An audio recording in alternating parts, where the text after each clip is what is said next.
வணக்கம், வாங்க சமைக்கலாம். இன்னைக்கு சண்டே நம்ம வீட்டில் மட்டன் குழம்பு செய்ய போகிறோம். அது எப்படி செய்கிறதுன்னு பார்க்கலாமா? ஸ்டவ் ஆன் பண்ணி ஒரு கடாய் வச்சுட்டு அதில் 2 ஸ்பூன் எண்ணெய் ஊற்றிக்கங்க. ரீஃபைண்ட் ஆயில் தான் நான் ஊற்றுறேன். 2 ஸ்பூன் ரீஃபைண்ட் ஆயில் ஊற்றிட்டு இப்போது நம்ம தாளிக்கிறதுக்கு என்னென்னு பார்க்கலாம். இந்த எண்ணெய் ஒரு 50 கிராம் இருக்கும். 50 கிராம் எண்ணெய் ஊற்றிட்டோமா? இப்போது பட்டை ஒரு சின்ன துண்டு, அப்புறம் ஒரு 2 ஏலக்காய், அப்புறம் பிரிஞ்சி இலை 1, கடல் பாசி 1, கிராம்பு ஒரு 2. இது பொரியிற வேலைக்கு இப்போ நம்ம சோம்பு போட்டுக்கிறோம். சோம்பு ஒரு 1/2 ஸ்பூன். இது நல்லா பொரியட்டும்.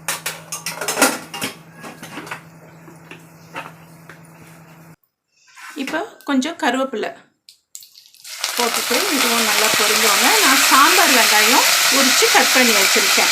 நல்லா ஒரு கைப்பிடி அளவு சாம்பார் வெங்காயம் போட்டுக்கோங்க. இது ஒரு 100 கிராம் இருக்கும் சாம்பார் வெங்காயம். சாம்பார் வெங்காயம் போட்டால் நல்லா டேஸ்ட்டாக இருக்கும். உங்கள்கிட்ட பெரிய வெங்காயம் இருந்தால் அது வேணாலும் போட்டுக்கலாம். நான் இன்றைக்கி சாம்பார் வெங்காயம் போடுறேன். வெங்காயம் போட்டு வெங்காயம் நல்லா வதங்கட்டும். இந்த வெங்காயம் வதங்கும் போதே நம்ம இந்த குழம்புக்கு தேவையான அளவு உப்பு போட்டுக்கிறோம். உப்பெல்லாம் அவங்கவுங்க டேஸ்ட்டுக்கு தேவையான அளவு கூட்டி குறைச்சி போட்டுக்கலாம். வெங்காயம் நல்லா வதங்கட்டும். வெங்காயம் நல்லா இந்த அளவுக்கு வதங்கினோடனே ஒரு 2 தக்காளி அதை குட்டி குட்டியாக கட் பண்ணி வச்சுக்கோங்க. கட் பண்ணி வச்சு அதையும் போட்டு நல்லா வதக்கி விடுங்க.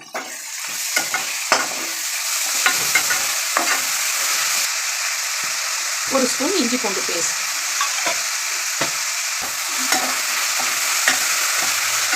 வெங்காயம் தக்காளி நல்லா இந்த அளவுக்கு வதங்கணும். இந்த அளவுக்கு வதங்கினோடனே நான் 1 கிலோ மட்டன் வாங்கி க்ளீன் பண்ணி வச்சுருக்கேன். அந்த மட்டனை போட்டு அதையும் நல்லா இந்த வெங்காயம் தக்காளியோடு வதக்கி விடணும்.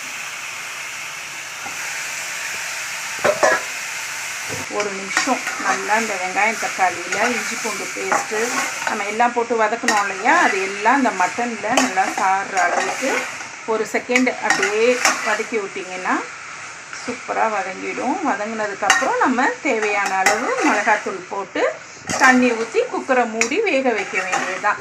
சூப்பரான ஈஸியான டேஸ்டான மட்டன் குழம்பு ரெடி ஆகிடும். அவ்வளோதான். இப்போது நம்ம இந்த மட்டன் குழம்புக்கு தேவையான அளவு காரம் போட்டுக்கிறோம். உப்பு காரம்னா நான் முதவே சொன்ன மாதிரி அவங்கவுங்களுக்கு தேவையான அளவு போட்டுக்கோங்க.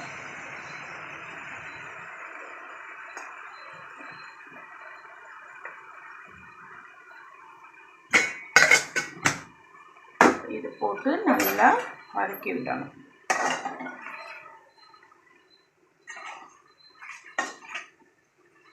இந்த மட்டன் குழம்பு சாப்பாடு, இட்லி, தோசை, சப்பாத்தி எல்லாத்துக்குமே செம்ம டேஸ்ட்டாக இருக்கும். நல்லா சுட சுட ஊத்தாப்பம் ஊற்றி அதில் இந்த மட்டன் குழம்பு ஊற்றி சாப்பிட்டிங்கன்னா நல்ல டேஸ்ட்டாக இருக்கும். இப்போது தேவையான அளவு தண்ணி ஊற்றிக்கங்க. உங்களுக்கு குழம்பு எந்த அளவுக்கு தேவையோ அந்த அளவுக்கு நீங்கள் தண்ணி ஊற்றிக்கங்க. திக்காக வேணுமா, கெட்டி குழம்பு மாதிரி வேணுமா, இல்லை நல்லா தண்ணி குழம்பு மாதிரி வேணுமா, எப்படி வேணும்னாலும் இந்த மெத்தடில் வச்சிங்கனாலே போதும். நமக்கு நல்லா திக்காக கெட்டி குழம்பா வேணும்னா கொஞ்சமாக தண்ணி ஊற்றி அப்படியே குக்கர் மூடி போட்டு மூடி வச்சிட வேண்டியதான். நல்லா தண்ணி குழம்பா வேணும்னா அப்படியும் வச்சுக்கலாம். நல்லா தண்ணியாக குழம்பு வச்சு சாதத்தை நல்லா கொலைய வேக வச்சு போட்டு சாப்பிட்டோம்னா அதுவும் ஒரு விதமான டேஸ்ட்டில் சூப்பராக இருக்கும். இப்போது நான் ஓரளவுக்கு மீடியமாக நான் வச்சுருக்கேன்.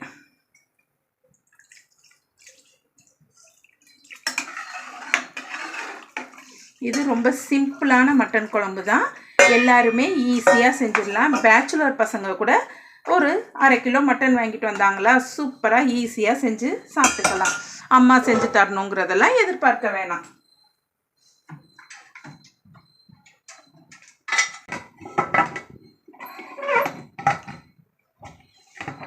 இப்போது குக்கர் மூடியாச்சு. ஒரு 3 விசில் வரட்டும். அது வரையும் நம்ம வெயிட் பண்ணுவோம்.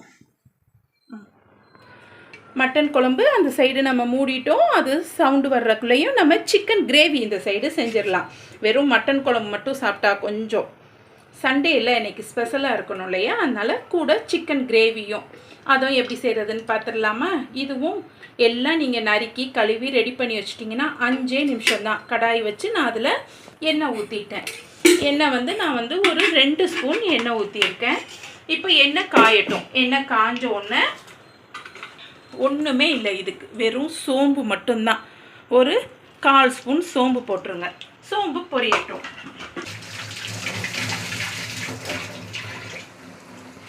இப்போ சோம்பு பொரிஞ்சிருச்சு. நல்லா ஒரு கைப்பிடி கருவேப்பிலை, இந்த சிக்கன் கிரேவிக்கு கருவேப்பிலை கொஞ்சம் கூட போட்டிங்கன்னா நல்லா டேஸ்ட்டு சூப்பராக இருக்கும்.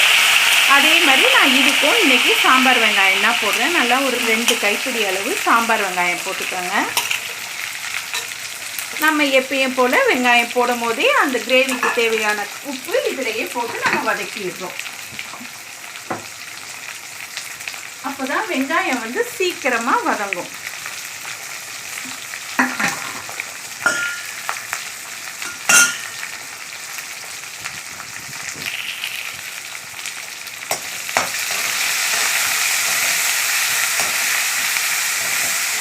இந்த வெங்காயம் நல்லா வதங்கட்டும்.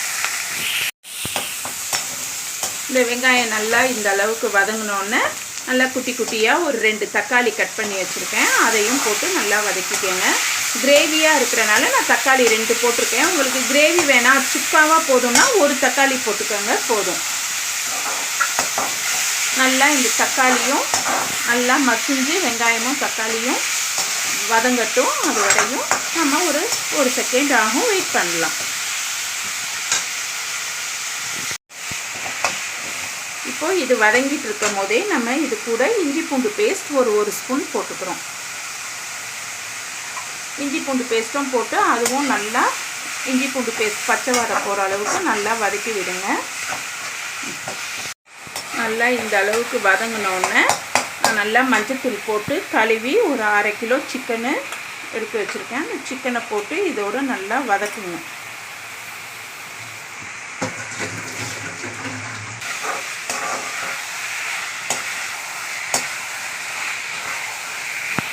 இந்த சிக்கன் நல்லா இப்படி வதங்கும் போதே இதுக்கு கொஞ்சமாக தயிர் ஊற்றிக்கணும். தயிர் ஊற்றினா சிக்கன் நல்லா சாஃப்டாக வேகும், கிரேவி நல்லா டேஸ்ட்டாக இருக்கும். அப்புறம் சூடு ஆகிடும்ட்டு கவலைப்படவும் வேணாம். இப்படி தயிர் ஊற்றி செஞ்சோம்னா டேஸ்ட்டு, கிரேவியோட டேஸ்ட்டு செம்ம டேஸ்ட்டாக இருக்கும். மட்டன் குழம்பு விசில் வந்துருச்சு. இன்னும் ஒரு 4 விசில் வந்தோன்னே நம்ம ஆஃப் பண்ணிட்டோம்னா மட்டன் குழம்பு ரெடி.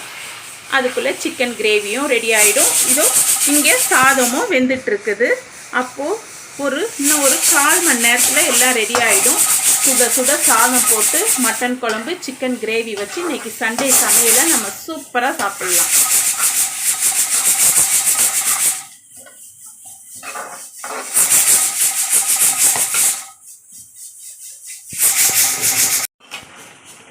சிக்கன் நல்லா இந்த அளவுக்கு வதங்கினோன்னே இதுக்கு தேவையான அளவு மிளகாத்தூள் போட்டுக்கோங்க. நான் நார்மலாக எல்லாத்துக்கும் இதை ஒரே மிளகாத்தூள் தான் போடுவேன். மீன் குழம்பு, காரக்குழம்பு, சாம்பார், கறி குழம்பு எல்லாத்துக்குமே இந்த ஒரு மிளகாத்தூள் தான் டேஸ்ட்டு சூப்பராக இருக்கும். இது எப்படி அரைக்கணும்னு நான் இன்னொரு வாட்டி நம்ம சேனலில் வீடியோ போடுறேன். இதை போட்டு நல்லா இந்த மாதிரி வதக்கி விட்டுக்கோங்க. நல்லா வெந்து வந்தோன்னே நம்ம இது கூட ஒரு 1/2 ஸ்பூன் மிளகுத்தூளும் லாஸ்ட்டாக போடுவோம். அதனால் காரம் பார்த்து போட்டுக்கோங்க. இந்த அளவுக்கு நல்லா வதக்கி விட்டோன்னே இப்போ இந்த சிக்கனுக்கு தேவையான அளவு தண்ணி ஊற்றிக்கோங்க. உங்களுக்கு சிக்கன் சுக்காவாக வேணும்னா தண்ணி ஊற்ற வேணாம். இப்படியே மூடி போட்டு ஒரு 10 நிமிஷம் விட்டிங்கன்னா நல்லா சூப்பராக சுக்காவாக ஆகிடும். ஆனால் நான் இன்றைக்கி கிரேவியாக செய்கிறேன், அதனால் கொஞ்சமாக தண்ணி ஊற்றிக்கிறேன். அவ்வளோதான். இப்போ மூடி போட்டு ஒரு 5 நிமிஷம் அதை வேக விடணும். ரொம்ப நேரம் வேக விடக்கூடாது, அப்புறம் சிக்கன் ரொம்ப ரஃப்பாக ஆகிடும். ஒரு 5 நிமிஷம் வேக விட்டிங்கன்னா போதும், சூப்பரான சிக்கன் கிரேவி ரெடி ஆகிடும். விசில் அடங்கிடுச்சு. நம்ம மட்டன் குழம்பு ரெடி ஆகிடுச்சான்னு பார்க்கலாமா? ஓப்பன் பண்ணி சூப்பரான மட்டன் குழம்பு ரெடி. நல்லா சுட சுட தக்கன்னு கொதிக்குது பாருங்கள். செம்ம வாசனையான மட்டன் குழம்பு. இந்த அளவுக்கு நான் வச்சுருக்கேன். உங்களுக்கு திக்காக வேணும்னா தண்ணி கொஞ்சம் கம்மியாக ஊற்றிருந்தீங்கன்னா கெட்டி குழம்பு மாதிரி இருக்கும். மட்டனும் நல்லா சூப்பராக வெந்துடுச்சு. இப்போ சிக்கன் கிரேவி எப்படி இருக்குன்னு பார்க்கலாமா? சிக்கன் கிரேவியும் சூப்பராக ரெடி ஆகிடுச்சு. இதை பார்த்தீங்களா? சூப்பரான சிக்கன் கிரேவியும் ரெடி ஆகிடுச்சு. இப்போது நம்ம இது கூட மிளகுத்தூள் மட்டும் ஒரு 1/2 ஸ்பூன் மிளகுத்தூள் இப்படியே மேலே தூவிட்டு ஒரு பெரட்டி ஒரு 2 நிமிஷம் அப்படியே அதை கொதிக்க விட்டோம்னா சூப்பரான சிக்கன் கிரேவி ரெடி ஆகிடும். அப்புறம் சாதம் போட்டு சூப்பராக நம்ம சாப்பிட வேண்டியது தான். இன்றைக்கி சண்டே சமையல் ஈஸியாகவும் டேஸ்ட்டாகவும் சீக்கிரமாகவும் முடிஞ்சிருச்சு. அவ்வளோதான். சூப்பரான கிரேவி ரெடி. இப்போ நம்ம சாப்பாடு போட்டு சுட சுட சாப்பிட்லாமா? வாங்க. நல்லா உதிராக சாதமும் சூடாக ரெடி ஆகிடுச்சு. நல்லா சாதத்தை குக்கரில் வைக்கிறதோட இந்த மாதிரி வடித்து சாப்பிட்டிங்கன்னா டேஸ்ட்டு சூப்பராக இருக்கும். எனக்கு குக்கர் சாதத்தோட வடித்த சாதம் தான்ப்பா ரொம்ப பிடிக்கும். இப்போது நல்லா சுட சுட சாதம் போட்டு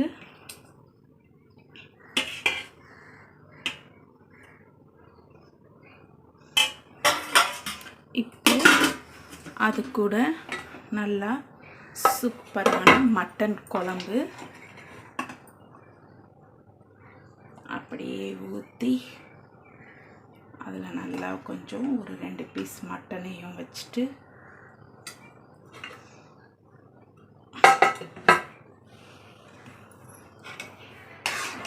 அப்புறம் நல்லா சூப்பரான சிக்கன் கிரேவி அதையும் இப்படி வச்சுட்டு சாப்பிட வேண்டியது தான்.